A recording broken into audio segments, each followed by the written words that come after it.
Kaixo ikusentzuleak eta ongi etorri egunez egun programara. Gaur kontan Inigo Imazago gure artean, bera Urdazubin dabil politikan eta geroa baiko zinegotzi dugu. Azken aldian, Urdazubin eta iparraldean, Nafarroa iparraldean mugan dauden herriek egoera nahiko gogorra pairatzen ari dute, izan ere mugak itxi eta ireki dabiltza.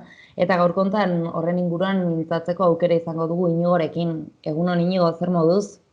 Egunon, ondo, etxean, eguraldi txarronekin, gustora. Bueno, konta iguzu Inigo, gaur egun ze egoeretan zaudete bai Baztan, Urdazubi eta Malerreka inguru horretan? Bueno,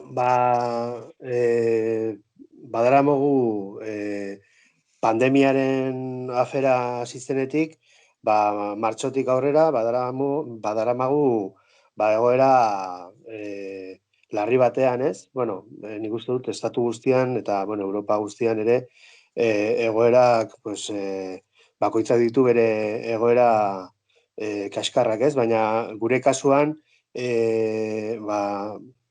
muga inguruan bizi garen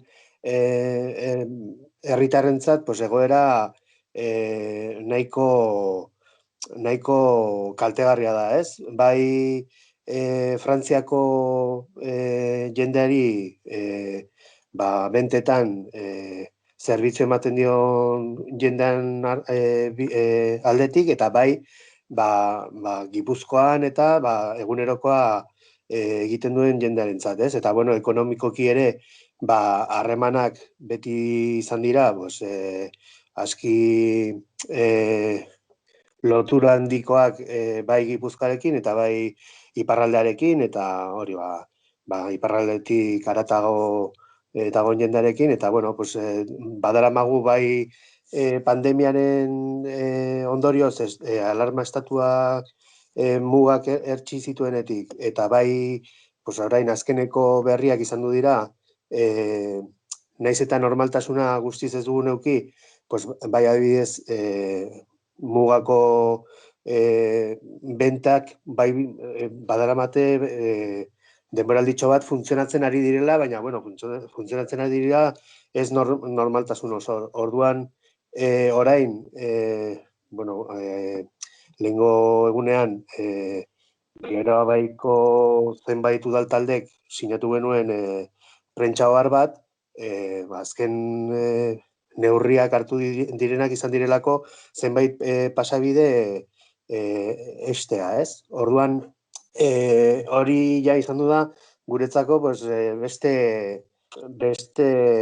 kolpe bat, ez? Ze, laizter urtebete egingo dugu, eta ez dugu ikusten irtenbiderik egongo denik, ez?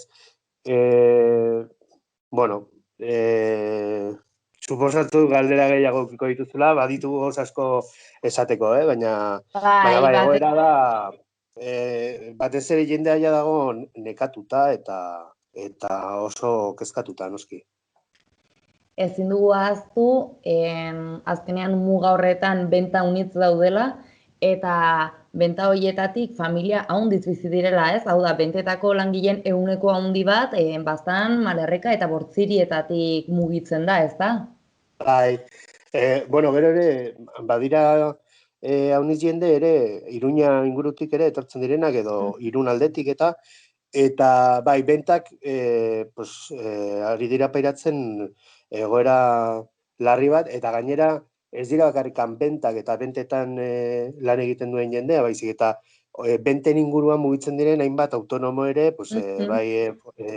argina direla, elektrizistak, eta ez? Eta gero ere, ez da aztu behar ere, badela jende honitz ere, bere bizitza soziala ere, iparraldean egiten duena, edo Gipuzkoan, ez?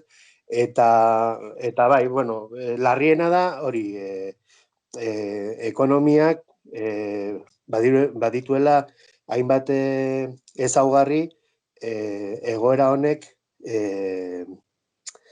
zailtzen duena bere etorkizuna, ez? Ze bentak azken finean dira, ez dira bakarrikan bentak, ze badira ere adibidez nire kasuan, Urdazubi ondo ezagututa, aipatu daiteke ere, adibidez, ileapaindegiak. Ileapaindegiak ere, badakigu ere horrelako zerbitzuak ez direla bakarrikan ezin duzula orain lan egin, baizik eta zure bezeroek hilabetetan ezin badute normaltasunez muga pasatu, bilatuko dute beste ileapaindegi bat. Eta behin jende hori galdu duzula, nola itzuliko da berriro, ez? Eta orduan, adibidez, Urdazuin, baditugu hainbat ileapaindegi ere, eta horiek ere, pues, daramate denbora desente lan egiteko arazoekin, ez?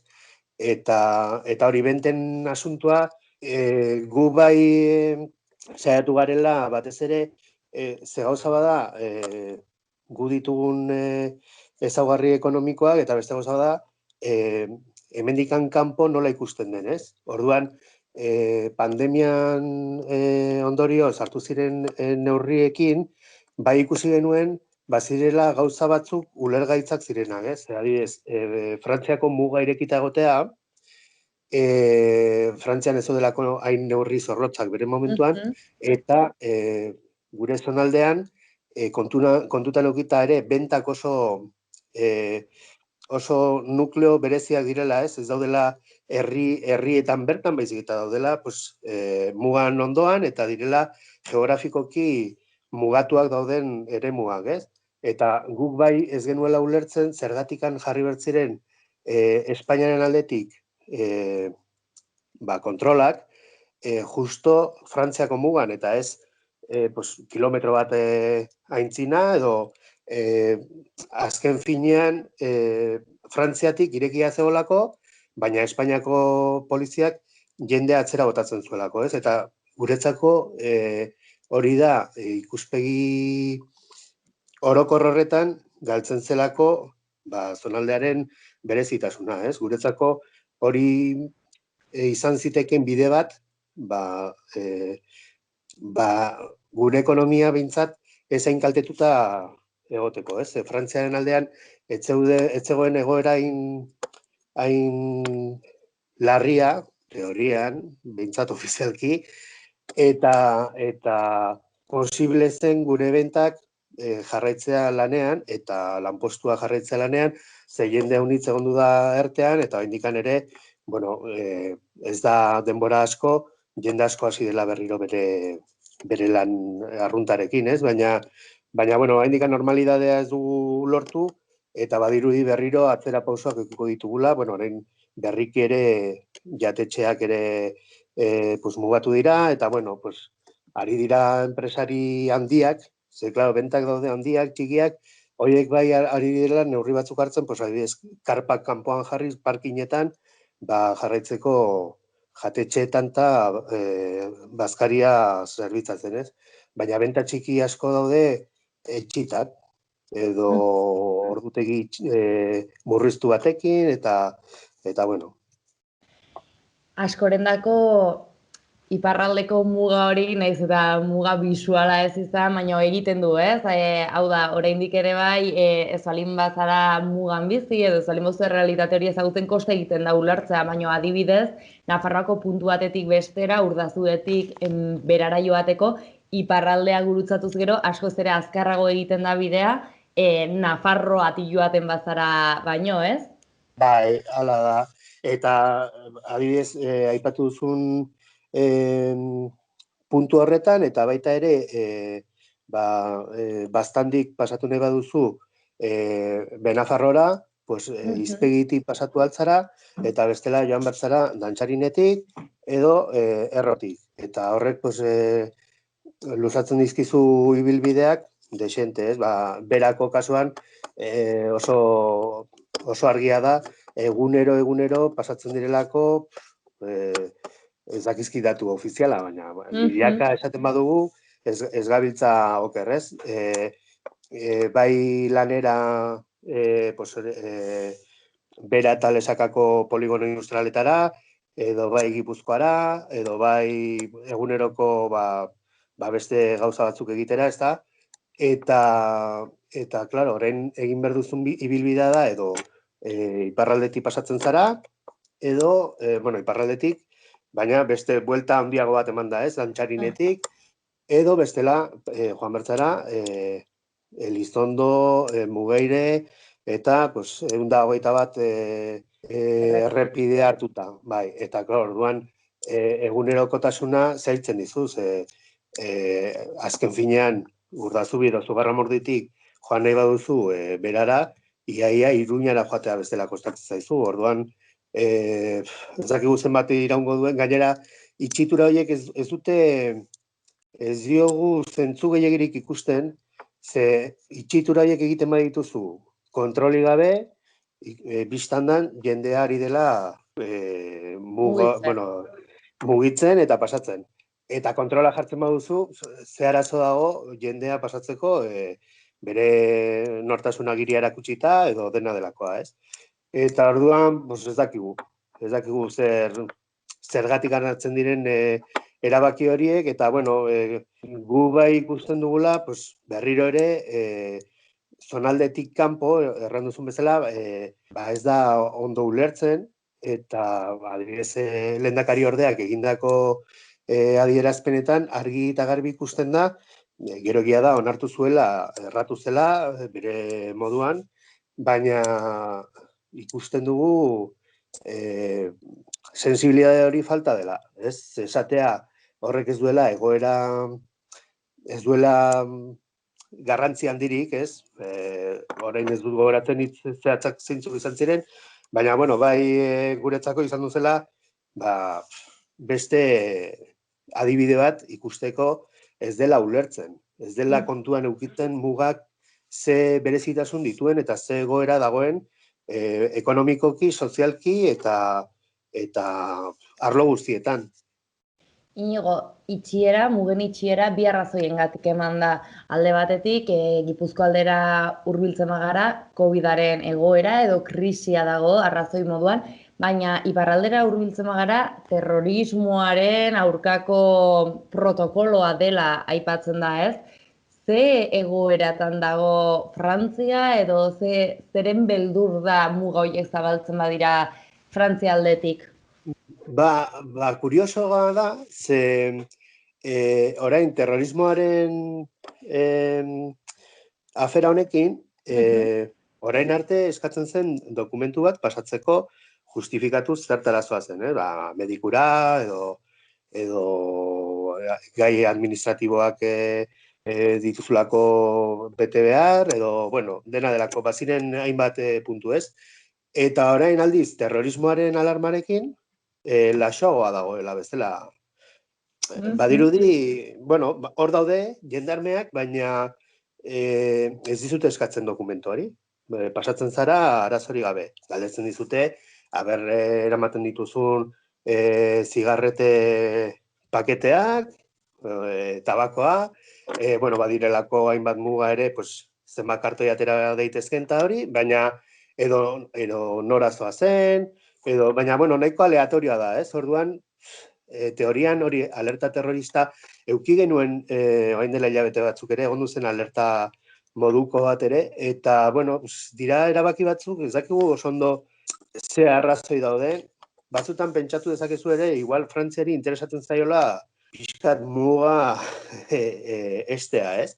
Ere faktore ekonomikoi erantzun da, ez? Baina, bueno, hori ezin dugu horrela esan, ez? Baina, egia adibidez, mugen itxierarekin, jende askok tabakoa erosi duela Frantzian, eta 2017tik Frantziako estankeroak dabiltza ere nahiko haserre, eskatzen dutelako estatuak ez ustea tabakoa ingresatzea, kanpoan erositako tabakoa, ezta? Eta, claro, prezio diferentzia oso handia delako. Orduan, gure galdera da ere zote dauden beste arrazoi batzuk ez horrelako erabakiak hartzeko. Baina, bueno, egia da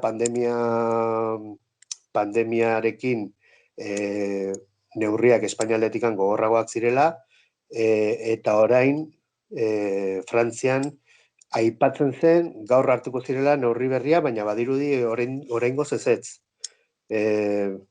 toke de queda 6 da, eta 6 arte, mugak daude irekiak, bueno, reten horrekin, baina bueno.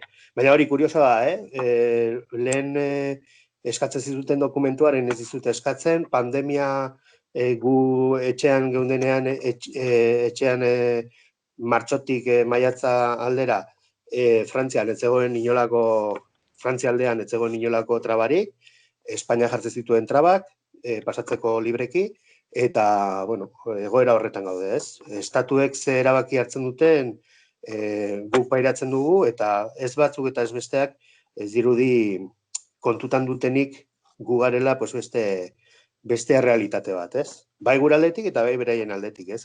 Iparraldeko jendearentzat ere, bentetan iparraldeko jende asko egiten du lan. Orduan bentak ez badaude irekitak, ez baute funtzionatzen, iparraldeko jendea ere lanik gabe dago. Ba, poliki-poliki egoera honi aurre hartzen diogun denon artean, eta hurrengoan berri hobeagokoekin edo aldaketekin elkarrizketatzeko aukera daukagun. Bai, aberrala den, eta, bueno, badirudi luzerako daukagula, baina, bueno, oraingoz behintzat bentak funtzionatzen ari dira. Esan dizut leheno, ez normaltasun osoz, baina, bueno, espero dezagun, bai pandemia pixkat menderatzen ari garelako orain bakunekin eta hori. Eta bai estatuek ere hartze dituzten neurriak, mugako kontuak erantzun bat ematen diotelako mugen egoerari, baina mugak ezagututa, eta, bueno, aber funtzionatzen aldugun. Ederkino, plazer bat eta bertze bat arte. Bale, eskerrik asko zuei. Aio. Aio.